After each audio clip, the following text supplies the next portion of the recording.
नमस्कार दोस्तों, स्वागत है आपका अपने YouTube channel Veeru Dwivedi education hub पर। उम्मीद करता हूं कि आप बेहतर होंगे, आपका परिवार पूर्ण रूप से खुशहाल, स्वस्थ और मस्त होगा डियर। आज हम बात करेंगे बाल मनोविज्ञान का एक प्रैक्टिस सेट है जो कि यूपी टेट के लिए रामबाण साबित होगा डियर, और सुपर टेट में भी यहां से प्रश्न आपको देखने को मिलेंगे।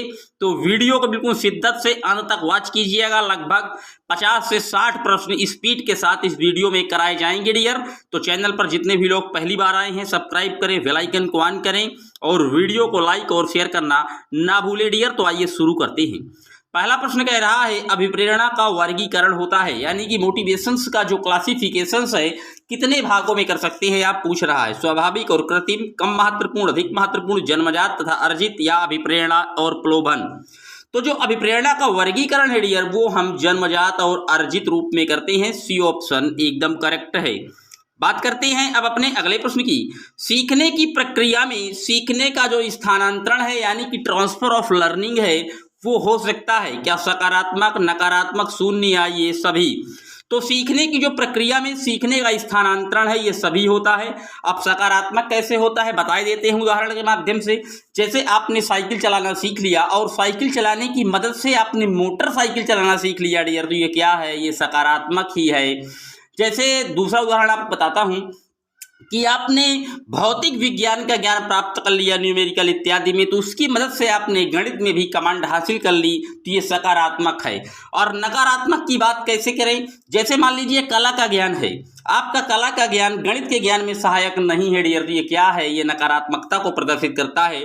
और शून्य स्थानांतरण उसे कहते हैं जो कि ना सकारात्मक हो ना नकारात्मक हो, यानी कि उससे कोई लेना देना ना हो, तो वो शून्य स्थानांतरण होता है। डी ऑप्शन एकदम करेक्ट है। चलते हैं अपने अगले प्रश्न की ओर। निम्न में से कौन सा मत अंतर्दृष्टि द्वारा सीखने की व्याख्या करता है? मनोविश्लेषणवाद, व्यवहारवाद, संबंधवाद या गेस्टाल्टवाद?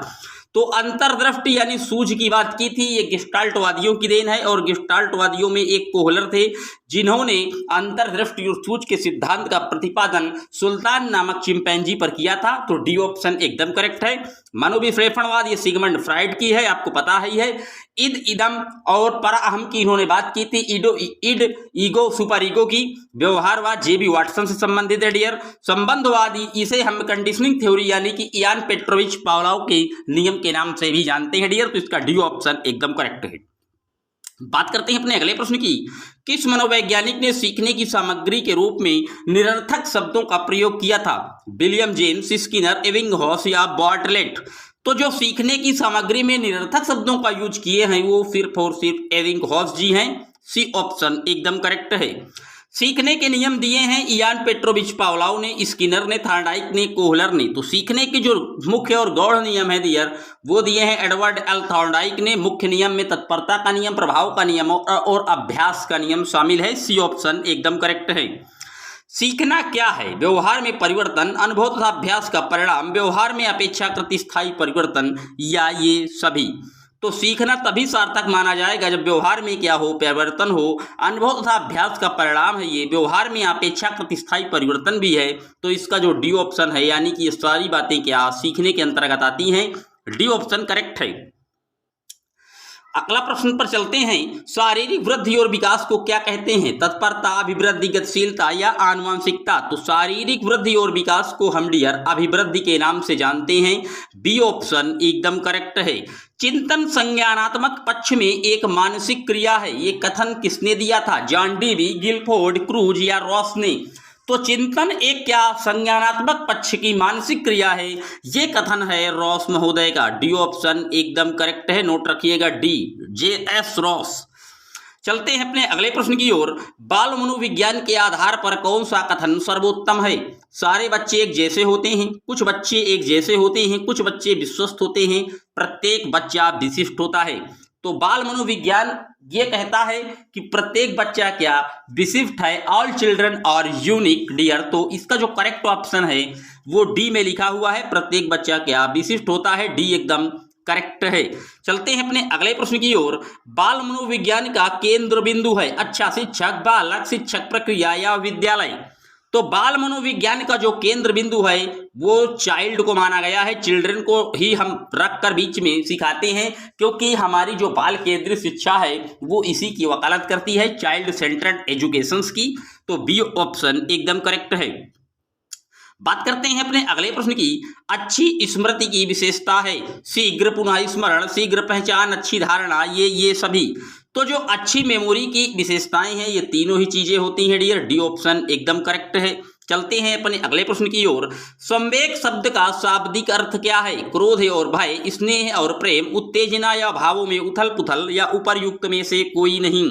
तो संवेग का जो शाब्दिक अर्थ है वो है उत्तेजना या भावों में क्या उथल पुथल, सी ऑप्शन एकदम करेक्ट है डियर। कौशल सिखाने की पहली अवस्था क्या होती है? यथार्थता, कल्पनाशीलता, समन्वय या अनुकरण। तो कोई छोटा बालक है, कौशल वो पहले कैसे सीखता है? अपने से बड़े को देख कर, यानी कि कैसे? अनुकरण से सीखता है। डी ऑप्शन एकदम करेक्ट है, नोट रखिएगा। बात करते हैं अपने अगले प्रश्न की। मानसिक आयु के प्रत्यय का सर्वप्रथम प्रयोग किसने किया था? थॉर्नडाइक, गिलफोर्ड, स्पीयरमैन या विने साइमन ने? तो इसका प्रयोग किया था विने साइमन ने 1905 में, नोट रखिएगा। बात करते हैं अपने अगले प्रश्न की।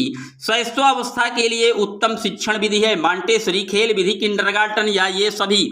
तो शैशवावस्था के लिए ये मॉन्टेसरी हो, खेल विधि हो, किंडरगार्टन हो, ये तीनों ही विधियां क्या उत्तम मानी गई हैं। इसका जो डी ऑप्शन है करेक्ट है एकदम। बाल विकास में हम प्रक्रिया में बल देते हैं, वातावरण और अनुभव की भूमिका पर बल देते हैं, गर्भावस्था से किशोरावस्था तक का अध्ययन करते हैं, या उपर्युक्त सभी? तो बाल विकास में हम प्रक्रिया पर भी बल देते हैं, वातावरण और अनुभव की भूमिका पर भी बल देते हैं, और गर्भावस्था से किशोरावस्था तक का अध्ययन भी करते हैं। तो इसका जो सही ऑप्शन है डी, उपर्युक्त सभी एकदम करेक्ट है, डी। बात करते हैं अब अपने अगले प्रश्न की। बाल विकास का अध्ययन क्षेत्र है बाल विकास की विभिन्न अवस्थाओं का अध्ययन, वातावरण व बाल विकास पर पड़ने का प्रभाव का अध्ययन, व्यक्तिगत विभिन्नता का अध्ययन, या उपर्युक्त सभी? तो बाल विकास के जो अध्ययन के क्षेत्र हैं ये तीनों ही हैं, यानी कि डी ऑप्शन उपर्युक्त सभी एकदम करेक्ट है डियर। बात करते हैं अपने अगले प्रश्न की। सर्वाधिक उपयुक्त जीवित रहता है ये कथन किसका है? लामार्क, हैरिसन, चार्ल्स डार्विन या मैकडूगल का? तो सर्वाधिक जीवित रहता है ये कथन जो है वो जो है लामार्क का है, ये ऑप्शन एकदम करेक्ट है। विने साइमन परीक्षण द्वारा मापन किया जाता है सामान्य बुद्धि, विशिष्ट बुद्धि, वृद्धि, अभिक्षमता का। तो जो विने साइमन परीक्षण है डियर ये सामान्य बुद्धि का मापन करता है, ये ऑप्शन एकदम करेक्ट है। 1905 में ये विने साइमन टेस्ट आया था, बाद में 1908 में इसे संशोधित किया गया था, तो नोट रखिएगा 1905 विने साइमन परीक्षण। बात करते हैं अपने अगले प्रश्न की। संवेगात्मक विकास को प्रभावित करने वाले कारक हैं शारीरिक स्वास्थ्य, मानसिक योग्यता, थकान या ये सभी? तो संवेगात्मक विकास को ये तीनों ही चीजें प्रभावित करती हैं डियर, डी ऑप्शन एकदम करेक्ट है। शारीरिक स्वास्थ्य, मानसिक योग्यता और थकान ये तीनों ही संवेगात्मक विकास को इफेक्टेड करते हैं, डी ऑप्शन। बात करते हैं अपने अगले प्रश्न की। सामाजिक प्रत्याशा उनके अनुरूप व्यवहार की योग्यता को अधिक सामाजिक विकास कहा जाता है, उक्त कथन किसका है? हरलाक का, टीपीएन का, मैकडूगल का या रॉस का? तो ये कथन है मैकडूगल का, जिन्हें हम मूल प्रवृत्ति के जनक भी मानते हैं। उन्होंने जो है मूल प्रवृत्तियों की संख्या 24 बताई है, और मैकडूगल ने सबसे पहले व्यवहार शब्द की भी बात की थी अपनी एक पुस्तक में। इनकी जो पुस्तक है डियर वो है the outline of psychology. Exam में कई बार पूछा गया है द आउटलाइन ऑफ साइकोलॉजी किसकी है? तो विलियम मैकडूगल की। सीखने का सर्वाधिक उपयुक्त अर्थ है कौशल अर्जन, ज्ञान अर्जन, व्यवहार में परिमार्जन या व्यक्तिक समायोजन? तो सीखने का जो सर्वाधिक उपयुक्त अर्थ है वो है व्यवहार में परिमार्जन करना। सीखना तभी तो इफेक्टेड होगा, तभी तो लाभदायक होगा जब उसका आप क्या व्यवहार में अपने क्या परिवर्तन कर ली, तभी सीखना होता है। सी ऑप्शन एकदम करेक्ट है। बात करते हैं अपने अगले प्रश्न की। वाणी दोष नहीं है, ध्वनि परिवर्तन और अस्पष्ट उच्चारण, दिव्य तेज गति से बोलना, हकलाना और तुतलाना, तीव्र अस्पष्ट जो है वाणी। तो वाणी दोष जो नहीं है डियर वो क्या है? दिव्य तेज गति से बोलना, बी ऑप्शन एकदम करेक्ट है। ये कोई वाणी का दोष नहीं है डियर। प्राथमिक स्तर पर मूल्यों की शिक्षा देने की सर्वोत्तम विधि है मूल्यों के महत्व को बताना, मूल्यों के पालन न करने पर दंडित करना, अध्यापक के बाजार में मूल्य स्थापन, या उपर्युक्त सभी? तो उपर्युक्त सभी नहीं होगा, क्योंकि बी ऑप्शन में दंडित करने की बात लिखी है, दंड देना, ये गलत है डियर। तो जब बी गलत तो यानी कि डी भी गलत, तो सी भी गलत है। और इसका जो सही ऑप्शन है वो मूल्यों के महत्व के बारे में हम बालक को जागरूक करेंगे। जब उसे अच्छे से मोटिवेट करेंगे तो वो उस चीज़ों को अधिकतम गहराइयों से समझ जाएगा और उसको अपने जो ऊपर अपने व्यवहार में जो है क्या वो फॉलो और लागू करने लग जाएगा। ये ऑप्शन एकदम करेक्ट है।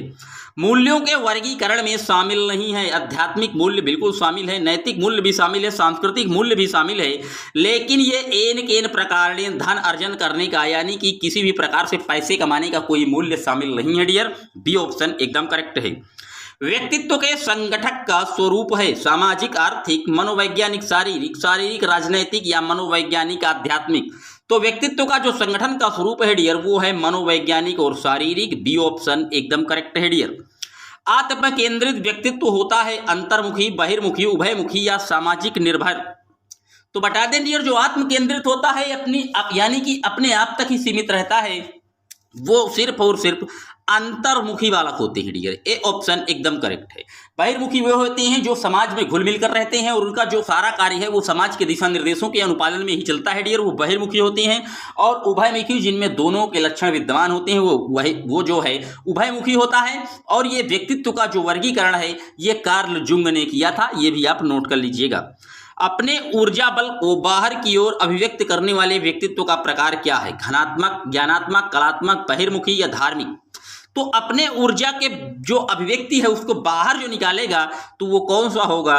वो डियर होगा बहिर्मुखी व्यक्तित्व वाला। बहिर्मुखी व्यक्तित्व ही तो बाहर सामाजिक में जो है सामाजिक स्तर में लेन देन रखता है डियर। तो सी ऑप्शन एकदम करेक्ट है। बात करते हैं अपने अगले प्रश्न की।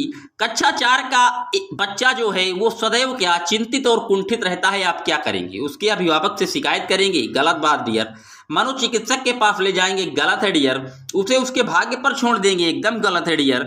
सी ऑप्शन में लिखा है स्वयं परामर्शदाता की भूमिका का निर्वाह करेंगे, बिल्कुल यही सही है डियर।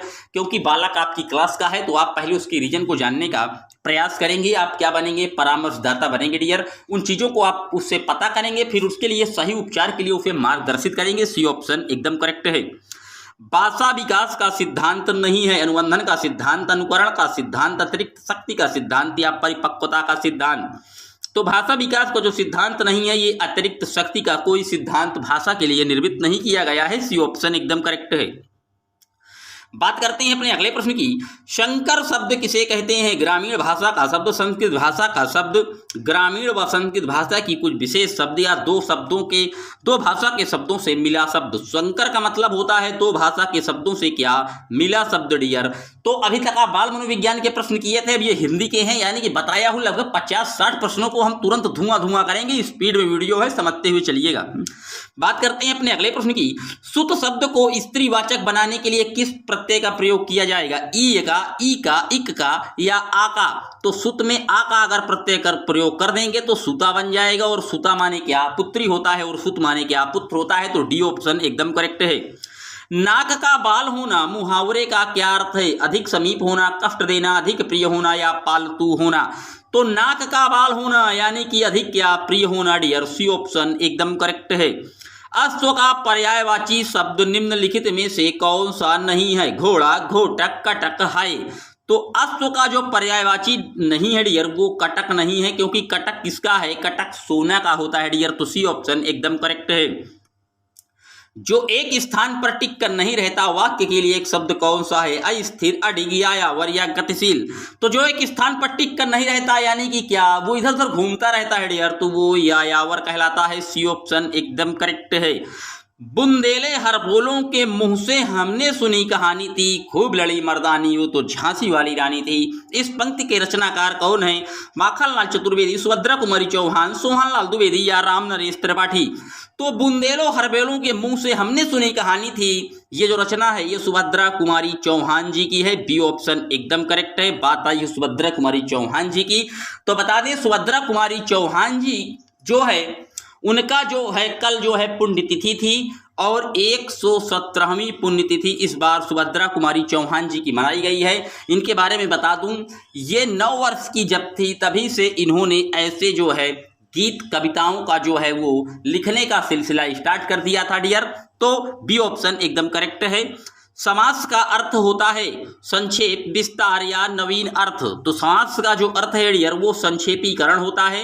ए ऑप्शन एकदम करेक्ट है। समास का जो विलोम होता है वो व्यास होता है। और समास में जो उपसर्ग लगा है वो सम उपसर्ग लगा है, ये भी आप नोट रखिएगा।